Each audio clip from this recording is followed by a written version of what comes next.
Je vais pouvoir partir. Il s'est passé quoi? Je crois qu'on m'est rentré dedans. Oh, mais non! Vous avez fait, madame? Excusez-moi, j'ai pas vu que vous étiez là, vous avez reculé.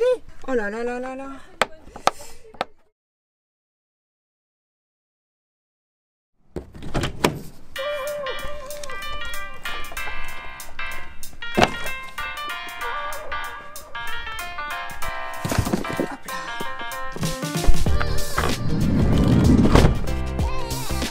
Allez, hop là, installe-toi. Vas-y. Bon, le plein d'eau est fait, je vais pouvoir partir. Il s'est passé quoi? Je crois qu'on m'est rentré dedans. C'est quoi ça? Mais... Oh, mais non! Qu'est-ce qui s'est passé? Mais qu'est-ce que vous avez fait, madame? Excusez-moi, j'ai pas vu que vous étiez là, vous avez reculé. Mais c'est vous qui avez reculé. Ah ben non, Oh là là là là là. c'est rien. Bon, merci pour le doublage, grâce à ma mère, mais bon, ça peut arriver, c'est des choses qui arrivent. Salut à toi et bienvenue dans cette nouvelle vidéo. Je m'appelle Angélique et je vis, travaille et voyage dans mon van à l'année avec mon chien Falco. Aujourd'hui, je vais te parler d'un accessoire hyper utile en cas d'accident de la route avec ton van. J'ai nommé la dashcam ou caméra embarquée. Bon, c'est bien beau, mais à quoi ça sert une dashcam? La première utilité, et c'est comme ça qu'ont été installées les premières dashcams, ça se fait beaucoup aux États-Unis, en Australie ou dans des pays comme ça, c'est qu'ils les utilisent donc dans leur véhicule pour se protéger en cas d'accident de la route. Tout simplement parce que t'as ta dashcam, t'es sur la route, t'as quelqu'un qui te dépasse, qui te fait une queue de poisson, bam, ça fait un accident. Là, t'as juste à apporter les preuves vidéo que tu viens d'enregistrer avec ta dashcam à ton assureur et au moins niveau responsabilité, tout est expliqué par la vidéo. C'est un peu vraiment la boîte noire de ton véhicule. La dashcam va filmer tout ce qui peut se passer sur la route. J'en viens au deuxième point qui est super utile avec une dashcam, c'est en cas d'accident quand tu as laissé ton véhicule ou que tu n'es pas dedans. Eh bien, pour prouver encore une fois à ton assureur qu'on t'a brutalisé un petit peu le camion ou quand t'as cassé quelque chose, par exemple quand tu l'amènes au garage, là aussi la dashcam va être ultra utile et j'aurais vraiment, mais vraiment aimé la voir le jour où j'ai laissé Django à Noroto. Je vais te raconter un petit peu mon anecdote. J'ai laissé Django pour faire une réparation toute simple sur, je crois, une valve de roue, etc.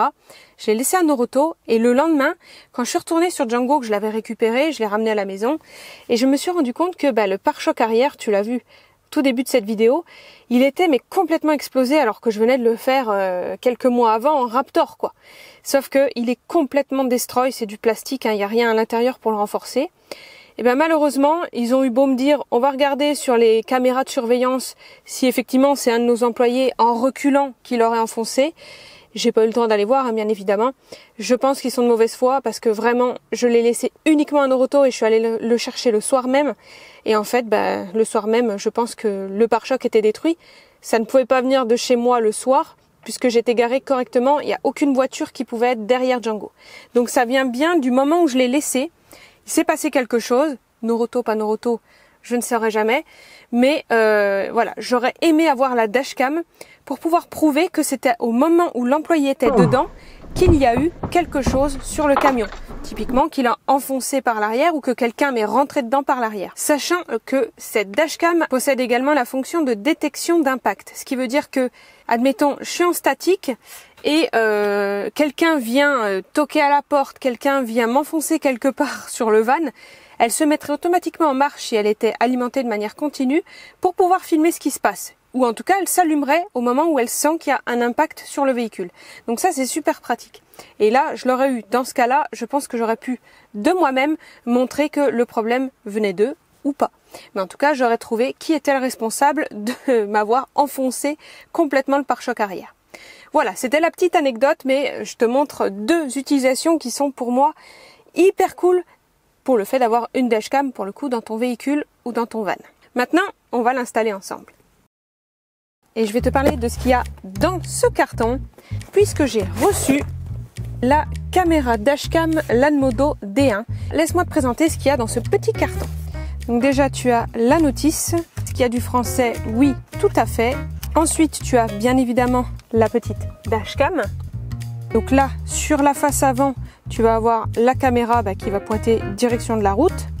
Et ensuite, de l'autre côté, tu as tout ce qui est écran tactile et caméra qui va pointer vers l'intérieur parce que oui, même l'intérieur de la cabine de conduite dispose d'une caméra. Ensuite, sur ce côté-là, tu vas avoir l'entrée d'alimentation de la dashcam. Là, c'est la petite carte ici qui va enregistrer tout, petite carte SD. Ensuite, l'accès rear ici, ça va être pour brancher la caméra, tu vas le voir, qui va aller à l'arrière du véhicule. Il y en a une troisième, ça c'est vraiment cool. Et ensuite, tu as tous les boutons pour piloter la dashcam. Il y a avec un petit support à ventouse, ça tu sais que je suis pas forcément très fan, mais bon, c'est très souvent comme ça, pour pouvoir le fixer dans ta voiture.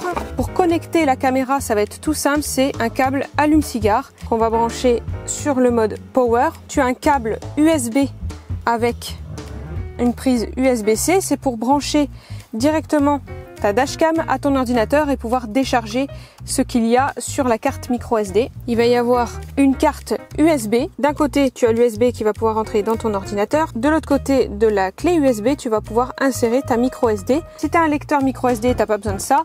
Si par contre, tu n'en as pas un sur ton ordinateur, tu te sers de cette clé pour pouvoir lire la micro USB. Et ensuite, ce qui va nous rester ici, c'est un énorme câble avec une troisième caméra que tu vas pouvoir installer derrière ton véhicule. On va voir comment on va installer tout ça.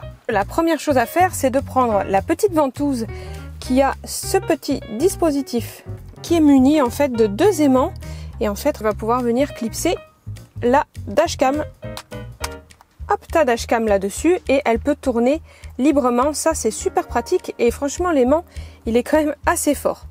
Donc ça c'est fait. Maintenant on va pouvoir positionner la dashcam sur le pare-brise. Donc là, il n'y a pas de secret. Avant d'enlever le petit dispositif qui est sur la ventouse, je vais essayer de voir où est-ce qu'elle sera le mieux sur mon tableau de bord, tout simplement. Donc là, j'ai une petite molette qui me permet d'incliner plus ou moins la ventouse. Et ensuite, une fois que tu as trouvé la place, eh bien, tu as de l'autre côté, tu as un mécanisme d'ouverture-fermeture ici. Comme ça, normalement, ça maintient la ventouse en place. Et tu ne devrais pas avoir de problème pour qu'elle se détache ou quoi que ce soit. Sachant qu'il ne faut pas, absolument pas, qu'elle me gêne quand je vais conduire.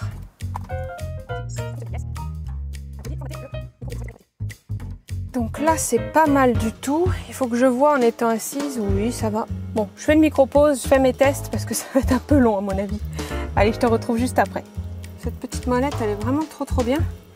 Parce qu'une fois que c'est en place, t'as beau tirer, ça s'en va plus du tout. Donc là, maintenant, j'ai plus qu'à la mettre en place. Hop, comme ceci. Et je peux la tourner comme j'ai envie.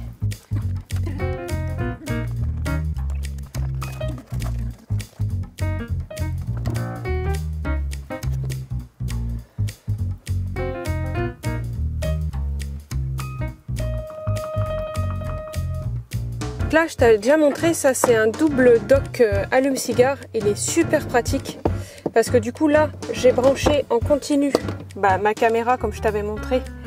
Ma caméra de recul, je la vois tout le temps. Enfin, je peux l'allumer ou l'éteindre avec ce bouton-là. Donc ça, c'est trop pratique. Et maintenant, je vais pouvoir installer la dashcam puisque j'ai le câble qui vient ici avec le deuxième dock USB. Comme ça, elle va être branchée en continu. Hop. Ce qui est pratique, c'est que tu as aussi un USB directement ici. Donc si tu veux recharger ton téléphone en même temps, tu peux. Voilà, moi comme ça, tout est là. La carte micro SD qui est dedans, tu peux la paramétrer pour qu'elle s'efface automatiquement dès lors qu'elle sera pleine. Là, j'ai, je crois, 64 Go si je dis pas de bêtises. Et si jamais ça dépasse et qu'il y a trop de fichiers dessus, que j'ai pas eu le temps de les enlever, ça va s'écraser automatiquement. C'est comme ça que je vais la paramétrer. Donc ça, c'est hyper pratique quand tu veux laisser une caméra en continu.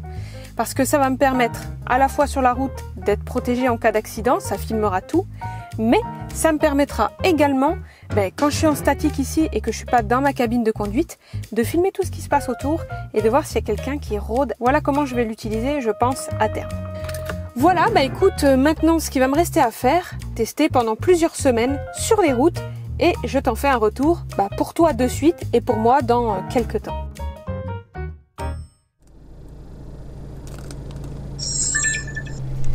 Bon, c'est parti, on t'emmène avec nous direction le Cantal. Je pars avec Falco pour 3 jours de détente. Là, il fait super chaud à Perpignan, donc on va essayer de trouver un petit peu des cascades et des endroits où il peut se baigner. Et je t'emmène avec nous et je vais te montrer un petit peu tout ce qui se passe sur la dashcam quand tu es en road trip. C'est parti!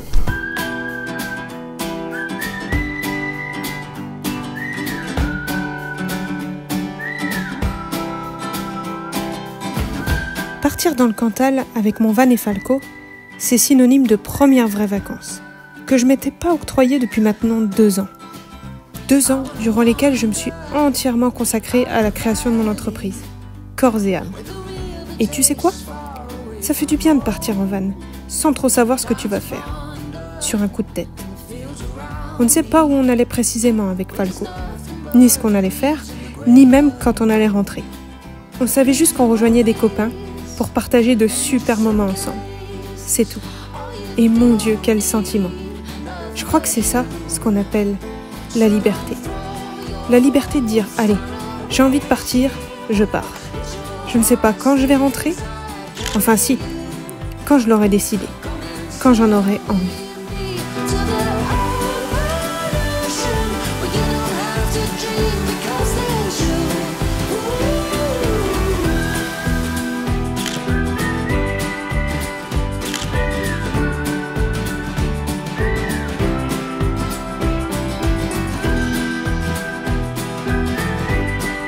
À cette occasion, j'ai décidé de réaliser l'un de mes rêves avec Falco. Faire du paddle avec lui. J'en avais toujours rêvé. Pouvoir prendre le large avec mon chien et randonner sur l'eau de façon paisible, au calme. Et pour ça, un grand merci Aurélie. Ça m'a permis de voir que Falco adore ça. Et il gère bien l'équilibre, mon petit gars. Tu le verras par la suite, on ne s'est clairement pas arrêté là. Et ça promet de belles aventures en van à écumer les spots de rêve où on peut faire du paddle. Bon, va falloir finir Django avant. Mais j'ai en tête de nombreuses destinations que j'avais pas avant. Comme par exemple l'Italie, l'Autriche, voire même la Grèce.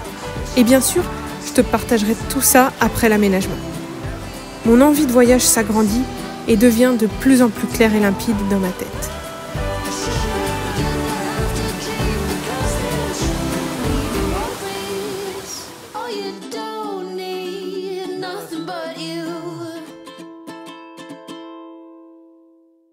Maintenant, mon retour sur la dashcam, je l'utilise depuis maintenant plus de 8 mois. On va commencer par les points qui fâchent, les points négatifs. La première chose, comme toujours, la ventouse. La ventouse, dans l'idée, elle est trop bien, tu vois, tu peux l'auto-bloquer. Mais une fois sur 2, dès qu'il fait chaud au niveau du pare-brise, du coup, la ventouse tombe. Sachant que la dashcam, elle est montée dessus par aimant, ça fait tomber la dashcam. Donc ça... Niveau ventouse, je suis pas fan, mais bon, à mon avis, il n'y a pas forcément d'autres solutions, sauf si tu bricoles un peu ton système pour pouvoir l'accrocher ailleurs dans ton fourgon. Mais l'objectif d'une dashcam, c'est d'être au niveau du pare-brise, donc bien souvent, on utilise une ventouse. Deuxième point négatif, ça va être la taille de l'écran. C'est tout petit dès lors que tu as les 3 caméras qui sont symbolisées sur l'écran, toi, tu vois pas forcément en fait. Tu peux pas t'en servir en tant que radar de recul ou caméra de recul. C'est un petit peu dommage parce que vraiment ça t'éviterait d'avoir 2 caméras.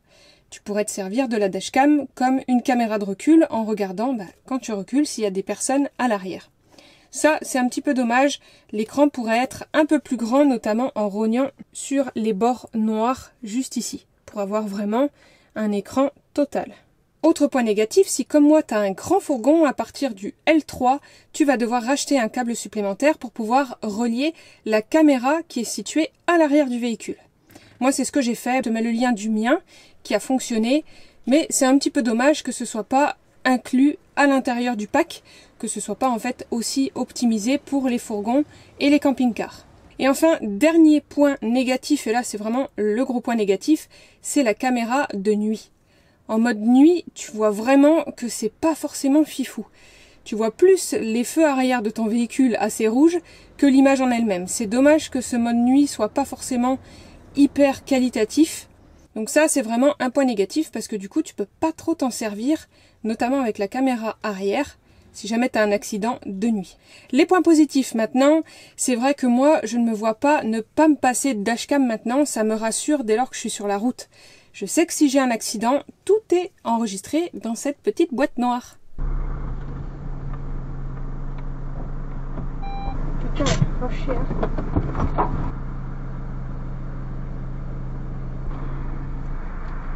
Voilà. Oh putain, mais ils sont cons les gens. C'est pas possible qu'ils soient aussi débiles.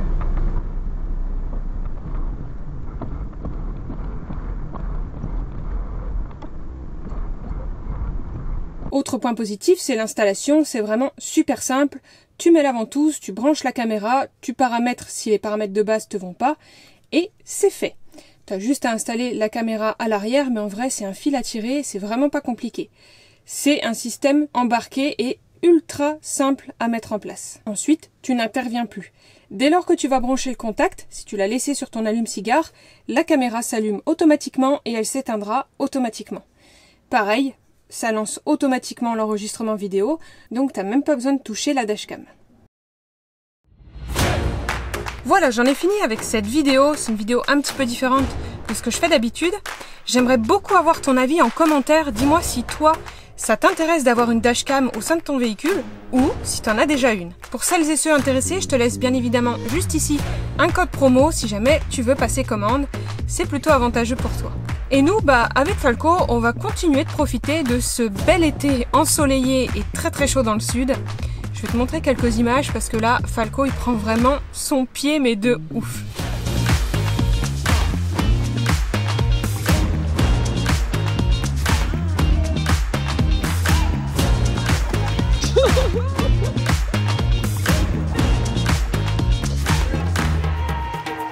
En attendant, pour ceux qui vont reprendre le travail, eh bien, bon courage à toi et on se dit à la prochaine vidéo. Ciao, prends soin de toi.